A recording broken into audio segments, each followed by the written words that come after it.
நம்முடைய உடலுக்கு குளிர்ச்சி சக்தி என்பது தேவை. நீர் சக்தியைத்தான் நாம் குளிர்ச்சி சக்தி என்று சொல்லுகின்றோம். மனிதன் என்ற இந்த உயிரினம் படைக்கப்பட்டதே, இந்த படைப்பம்சத்தினுடைய அடிப்படையே நீர் சக்திதான் என்பதை பலமுறை நாம் பேசியிருக்கின்றோம்.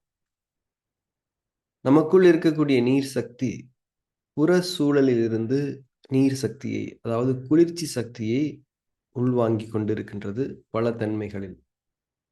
அந்த குளிர்ச்சி சக்தி முறையான தன்மையில், சரியான வழிமுறைகளின் மூலம் உள்ளே செல்லும்போதுதான், உள்ளே இருக்கக்கூடிய குளிர்ச்சி சக்தி ஊட்டம் பெறுகிறது. அதாவது வெளி சூழல்ல இருந்து நீர் சக்தி அல்லது குளிர்ச்சி சக்தி என்பது சரியான தன்மையில் உள்ளே சென்றால்தான், அது உள்ளே இருக்கக்கூடிய நம்முடைய நீர் சக்தியை, அதாவது குளிர்ச்சி சக்தியை ஊட்டம் பெறச் செய்து, நம்முடைய உடல் ஆரோக்கியத்திற்கும், நம்முடைய மனதின் ஆரோக்கியமான இயக்கங்களுக்கும் அடிப்படையாக அமைய முடியும்.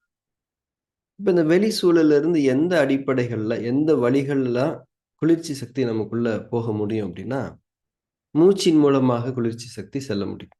இது ஒரு வழிமுறை. உணவின் மூலமாக நீர் சக்தி செல்ல முடியும். இது ஒரு வழிமுறை. ஆனால் மிக முக்கியமான ஒரு வழிமுறை என்பது, நாம் நீர் அருந்துதல் ஆகும். நாம் நீர் அருந்தும்போது, நாம் சரியான முறையில் நீர் அருந்தும்போது, நீரில் இருக்கக்கூடிய குளிர்ச்சி சக்தியானது நம்முள்ளே முழுமையான தன்மையில் சங்கமமாகிறது. நம்முடைய அகத்தின் குளிர்ச்சி சக்தியோடு, அகத்தின் நீர் சக்தியோடு அது முழுமையாக சங்கமிக்கிறது. ஆக, நீர் அருந்துதலில் நாம் எப்படியான ஒழுங்குமுறைகளை பேணிக்கொள்ள வேண்டும் என்பதை நாம் இந்த வகுப்பில் புரிந்து கொள்ள இருக்கின்றோம். நம்முடைய வாய் இருக்கு இல்லையா? இந்த வாய்ங்கிறது ஒரு வெளி உறுப்பும் கிடையாது, உள் அமைப்பும் கிடையாது. இது நடுவுல இருக்கக்கூடிய ஒரு செட்டப்.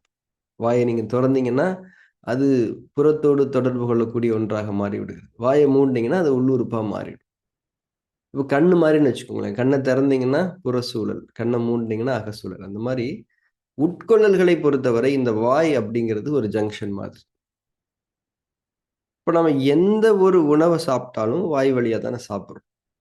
நீர் அருந்தும்போது நம்ம வாய் வழியா தான் அருந்துறோம். அது அதாவது நீரில் இருக்கக்கூடிய அந்த குளிர்ச்சி சக்தி முதலில் போகக்கூடிய ஒரு உறுப்பு என்ன அப்படின்னா தொண்டை.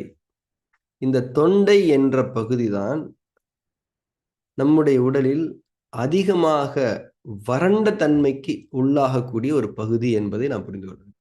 அப்ப நாம நீர் அருந்தும்போது, அந்த நீரினுடைய குளிர்ச்சி சக்தி முதலாவதாக யாருக்கு தேவைப்படுகிறது? தொண்டைக்கு தேவைப்படுகிறது என்பதை நாம் புரிந்து கொள்ள வேண்டும். அப்ப நாம தண்ணி குடிக்கும்போது, பொறுமையா குடிங்கன்னு சொல்றோமே, இது எதுக்காக? நீங்க வாயில தண்ணி குடிச்சு கொஞ்ச நேரம் வாயில வச்சிருக்கும்போதே, அந்த தண்ணீருடைய குளிர்ச்சி சக்தி என்பது, அந்த வாயில் இருக்கக்கூடிய ஜீரண அமைப்புகளால் ஜீரணிக்கப்பட்டு, அந்த குளிர்ச்சி சக்தியானது இம்மீடியட்டா யாருக்கு கொடுக்கப்படுது? தொண்டைக்கு கொடுக்கப்படுகிறது. தொண்டை அந்த குளிர்ச்சி சக்தியை பெற்றுக்கொண்டு குளுமை அடைந்து கொள்கிறது. இது நம்ம உடம்புல ஒரு நாள்ல பலமுறை நடக்க தேவையா இருக்கக்கூடிய ஒரு விஷயம்.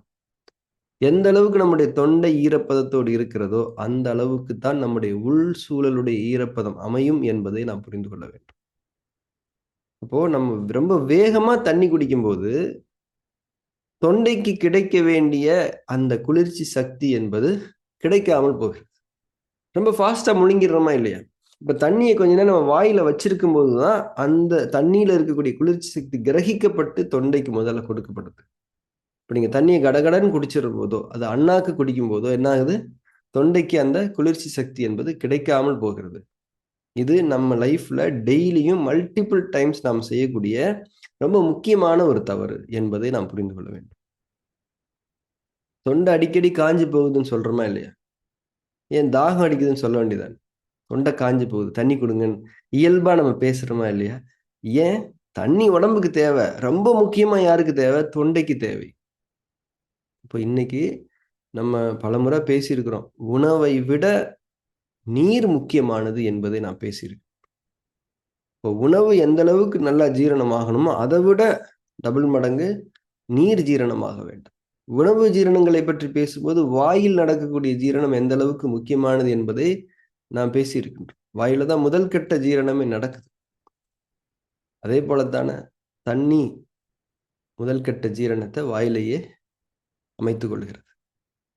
அந்த வாயில ஜீரணம் அடைந்த அந்த தண்ணி முதல்ல தொண்டைக்கு போகும். தொண்டையினுடைய குளிர்ச்சி உடலின் குளிர்ச்சி என்பதை நாம் புரிந்து கொள்ள வேண்டும்.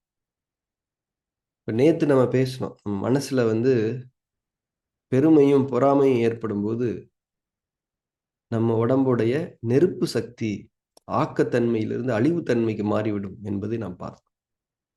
நம்ம உடம்புல இருக்கக்கூடிய நீர் சக்தி குறையும் போதும் நெருப்பு அழிக்கக்கூடிய ஒரு தன்மைக்கு மிகைத்து விடக்கூடிய வாய்ப்பு இருக்கிறது என்பதையும் இன்றைக்கு நாம் புரிந்து கொள்ள வேண்டும்.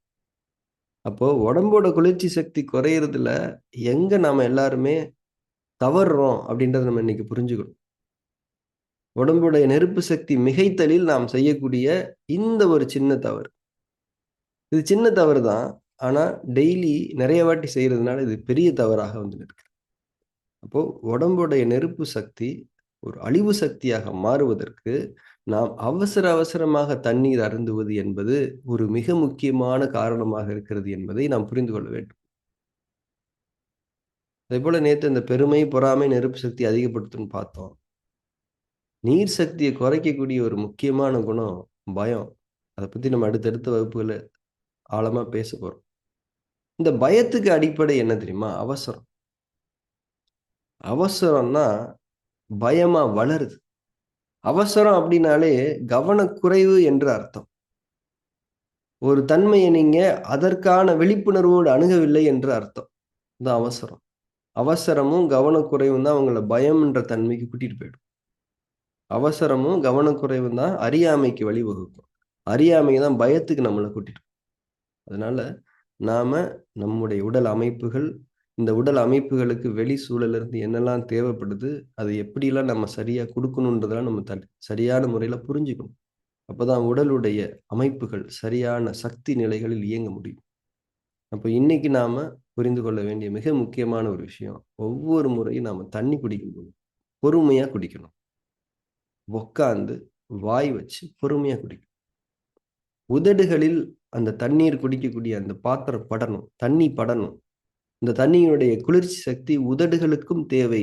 உதடுகள் மூலமாக மண்ணீரலுக்கும் அது வழங்கப்படுகிறது. உதடுகள் நம்முடைய ஜீரண மண்டலத்தின் தலைமை உறுப்பாகிய மண்ணீரலுடைய வெளி உறுப்பு என்று நாம் படிக்கிறோம். அப்ப தண்ணியோட அந்த குளிர்ச்சி சக்தி என்பது உதடுகளில் பட வேண்டும். அது மண்ணீரலுடைய ஜுரத்தன்மையை போக்கக்கூடிய ஒரு எளிய வழிமுறை என்பதை நாம் புரிந்து கொள்ள வேண்டும். மண்ணீரலுடைய ஜுரத்தன்மை என்பது ஒரு மிகப்பெரிய ஜீரண குறைபாடு என்பதை நாம் பலமுறை பேசியிருக்கோம். அதை பத்தி நாளை கழிச்ச வகுப்புகள்ல நாம இன்னும் விரிவா பேசலாம். அப்ப இன்னைக்கு நாம் எடுத்துக்கொள்ளக்கூடிய விஷயம், தண்ணி குடிக்கும்போது பொறுமையா குடிக்கணும். எதை குடிச்சாலுமே இந்த ஸ்ட்ரா போட்டு குடிக்கிறது, அண்ணாக்கு குடிக்கிறதுலாம் செய்யாதீங்க. அது ஹைஜீனிக் அப்படின்னு சொல்லலாம். ஆனா உடல் ஆரோக்கியத்திற்கு அது கேடாக முடியும். வாய் வச்சு குடிங்க. பர்சனலா நீங்க ஒரு பாட்டில் வச்சுக்கோங்க, டம்ளர் வச்சுக்கோங்க. ஸ்ட்ரா போட்டு எதையுமே குடிக்காதீங்க. எதை குடிச்சாலுமே, திரவ ஆகாரங்கள் எதை குடித்தாலுமே, குடித்து கொஞ்ச நேரம் வாயில வச்சு, இந்த சலைவால மிக்ஸ் பண்ணி, கொஞ்சம் கொஞ்சமா உள்ள அனுப்பணும். அந்த உள்ள அனுப்பும்போது அந்த தொண்டை பகுதி அந்த திரவ ஆகாரத்திலிருந்து நீர் சக்திய, குளிர்ச்சி சக்தி அதுக்கு தேவையான அளவு கிரகிச்சுக்கிறோம். தொண்டை எந்த அளவுக்கு குளிர்ச்சியா இருக்குதோ, அந்த அளவுக்கு உணவு குழாய், மூச்சு குழாய் குளிர்ச்சி அடையும். எந்த அளவுக்கு சமநிலைத்தன்மை வாய்ந்த குளிர்ச்சி தன்மை மூச்சு குழாயிலும் உணவு குழாயிலும் நிலவுகிறதோ, அப்போது நம்முடைய மூச்சோட்டம் சிறப்பாக இருக்கும். நுரையீரலுடைய ஈரப்பத சமநிலை பாதுகாக்கப்படும். நுரையீரலுடைய ஈரப்பத சமநிலை பாதுகாக்கப்படுவது என்பது நம்முடைய உடலின் நீர் சக்தியை பாதுகாப்பதில் மிகவும் முக்கியமான ஒரு அம்சம். அக்குபஞ்சர்ல படிக்கிறோமா இல்லையா? ஈரப்பதம் நிறைந்த நுரையீரலால் தான் நல்ல தன்மையில் நீர் சக்தியை உருவாக்க முடியும். அக்குபஞ்சர்ல LU5க்கும் K7க்கும் உள்ள தொடர்பு இருக்குதே, அது தொண்டையினுடைய ஈரப்பதத்தை சார்ந்ததாக இருக்கிறது என்பதையும் இந்த இடத்தில் நாம் புரிந்து. அப்போ எல்லாத்தையுமே நம்ம யோசிச்சு பார்த்தோம் அப்படின்னா, நம்ம மனதின் கெட்ட தன்மைகள் தான் உடலில் நிகழக்கூடிய எல்லா தவறுகளுக்கும் காரணமாக அமைகிறது. அப்போ அவசரம் என்ற ஒரு தன்மையில தானே நம்ம தண்ணி குடிக்கிறதுல தப்பு பண்றோம். அப்போ எல்லா உடல் சார்ந்த தவறுகளையும் நீங்க டீப்பா இன்வெஸ்டிகேட் பண்ணி பார்த்தீங்கன்னா, எமோஷனலா ஒரு மிஸ்டேக் நம்ம பண்ணியிருப்போம். அப்போ தியானம் என்ற செயலை நாம் செய்ய செய்ய செய்ய நமக்குள்ளே இருக்கக்கூடிய எல்லா விதமான எமோஷனல் டிஸார்டர்ஸ், கெட்ட உணர்ச்சிகள் எல்லாம் நீங்கி நாம் விழிப்புணர்வு பெறுவோம். வாழ்க்கையை குறித்த தெளிவு நமக்கு ஏற்படும். வாழ்க்கையை குறித்த தெளிவு என்பது என்ன? உங்களுடைய இருப்பு குறித்த தெளிவிலிருந்து தான் வாழ்க்கை குறித்த தெளிவு தொடங்க முடியும். உங்களுடைய இருப்பு குறித்த தெளிவு என்பது உங்களுடைய உடலை பற்றிய தெளிவு, உங்களுடைய மனதை பற்றிய தெளிவு, நம்முடைய மனதிற்கும் உடலுக்கும் இருக்கக்கூடிய தொடர்புகளை பற்றிய தெளிவு. இதுதான் நம்முடைய இருப்பை பற்றிய தெளிவு. இருப்பை பற்றிய தெளிவு இல்லாத ஒருவருக்கும் வாழ்க்கையை பற்றிய தெளிவு இருக்க முடியாது. வாழ்க்கையை பற்றிய தெளிவு இல்லாத நிலையில் என்ன வாழ்க்கையை நாம் வாழ்ந்து கொண்டிருக்கின்றோம்? என்ன படித்திருந்தாலும் இது முக்கியம். இதுதான் ஞானம். இந்த ஞானத்தின் அடிப்படையில் தான் நாம் கற்கக்கூடிய கல்வி அறிவு அமைய வேண்டும். கல்வி அறிவு ஞானங்களின் வழிகாட்டுதல்களின்படி அமைய வேண்டும். கல்வி அறிவு என்ற பெயரில் ஞானங்கள் மறைக்கப்பட்டு விட்டன. அண்ணாக்கு குடிக்கிறதும், ஸ்ட்ரா போட்டு குடிக்கிறதும் தான் ஹைஜீனிக், இதுதான் நாகரிகம் என்று இன்றைக்கு குழந்தைகளுக்கு கற்பிக்கப்பட்டிருக்கின்றது. ஆனால் குழந்தைகள் இயல்பா என்ன செய்வாங்க பார்த்திருக்கீங்களா? வாய் வச்சு தான் குடிப்பாங்க. நீங்க உடனே போய், "என்ன நீ வாய் வச்சு குடிக்கிற? Bad habit. அண்ணாக்கு குடிக்குன்னு" சொல்லு. குழந்தைகளுடைய இயல்பான அந்த ஞானம் உங்களுடைய அறிவை கொண்டு மறைக்கப்படுகிறது, தடுக்கப்படுகிறது. குழந்தைகளிடமிருந்து நாம் கற்றுக்கொள்ள வேண்டும். அவங்க எப்படி உட்கார்றாங்க? அவங்க எப்படி நடந்துக்கிறாங்க? அவங்களுக்கு எந்த எமோஷனல் டிஸார்டர்ஸுமே கிடையாது. அவங்க விரும்பினதெல்லாம் அவங்களுக்கு உண்டு. அவங்க ஒரு பார்வைக்கு குடும்பமே ஓடி வரும். ஒரு சின்ன சினுங்களுக்கு குடும்பமே ஓடி வரும். படைக்கும் சக்தி அவர்களுக்குள் இருந்து கொண்டிருக்கிறது. நம்முடைய அறிவின் அடிப்படையிலான தீண்டல்கள் அவர்களுக்குள்ளே இருக்கக்கூடிய அந்த படைக்கும் சக்தியை அழித்தொழித்து, அவர்களையும் நம்மோடு இணைத்துக் கொண்டு, அவர்களை நாம் சீரழிக்கின்றோம். இன்று முதலாக நாம் உணர்வு பெற்று, நம்முடைய வாழ்க்கையில் தெளிவு பெற்றுக் கொள்ள வேண்டும். நம்முடைய மனங்களில் சமநிலை தன்மையை, நிதானத்தை கடைபிடிக்க வேண்டும். இந்த புரிதல்களோடு இன்றைய தியான செயல்முறை நாம் துவங்கலாம். தியானத்தினுடைய முதல் படியை நம் அனைவரும் அடைந்து கொள்வோம்.